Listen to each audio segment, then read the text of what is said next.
ABP माझानं बातमी दाखवल्यावर union बँकेच्या आडमुठेपणाविरोधात मनसेनं जोरदार आंदोलन केलं। योगेश बोपचे यांच्या अपघाती मृत्यूनंतर विमा प्रकरणात मराठीतला एफआयआर नाकारणाऱ्या बँकेबाहेर मनसेनं आंदोलन केलं। बँकेच्या बोर्डाला काळं फासलं, घोषणाबाजी केली। त्यानंतर मनसे शिष्टमंडळानं पोलिसांच्या समक्ष बँक अधिकाऱ्यांना जाब विचारला। अखेर बँकेनं आपली आडमुठी भूमिका सोडून बोपचे कुटुंबियांचा अर्ज स्वीकारणार असल्याचं म्हटलं आहे।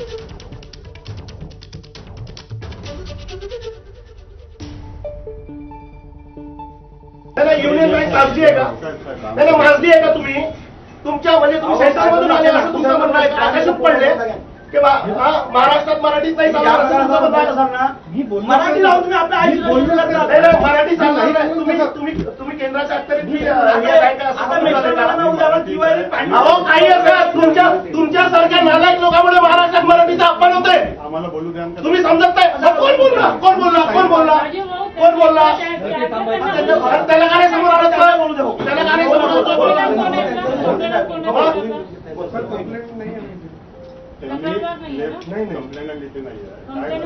ते सोडा। त्यांनी तुमचं काम होतं सुमोटो घेऊन एफआयआर रजिस्टर करणं, यांच्यावर हा कायदा आहे। ते सोडा। पॉईंट दिलेला होता त्यांनी, त्या पॉईंटवर त्यांनी सांगितलं की इन्शुरन्स वाल्यांना जर ते लागेल तर आपल्याला लोकल लँग्वेज मध्ये म्हणजे मराठीत काढायचं। त्या पॉईंटवर बोललेले ते मॅनेजर की आपल्याला इन्शुरन्स वाल्यांना पाठवायचे, ती लोकल जर लँग्वेज मध्ये असेल तरी चालेल हे बोललेले। लोकल लँग्वेज मध्ये हे कोणी दिलं? हे कोणी दिलं? ट्रान्सलेट करून द्या म्हणताय, मराठी ट्रान्सलेट करून द्या। विमा कंपनीला द्यायची का? म्हणजे हे दाखवा तुम्ही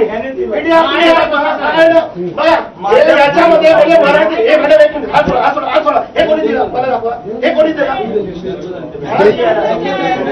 हे कोणी सांगितलं? मराठी ट्रान्सलेट करून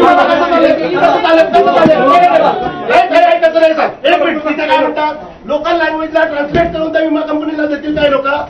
म्हणजे त्या विमा कंपनीला मराठी नाही चालत असं तुमचं म्हणणं आहे? याच्यावरून असंच म्हणणं आहे?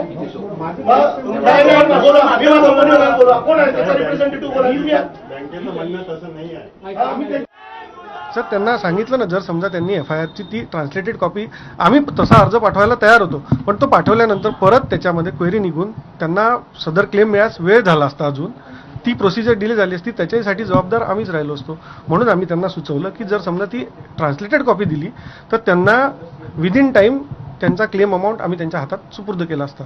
आता तुम्ही स्वीकारता त्यांचा अर्ज आणि हो, फीडबॅक करता याबद्दल? आम्ही त्यांचा अर्ज आताही स्वीकारायला तयार आहोत। आम्ही त्यांना फोनही केलेला आहे।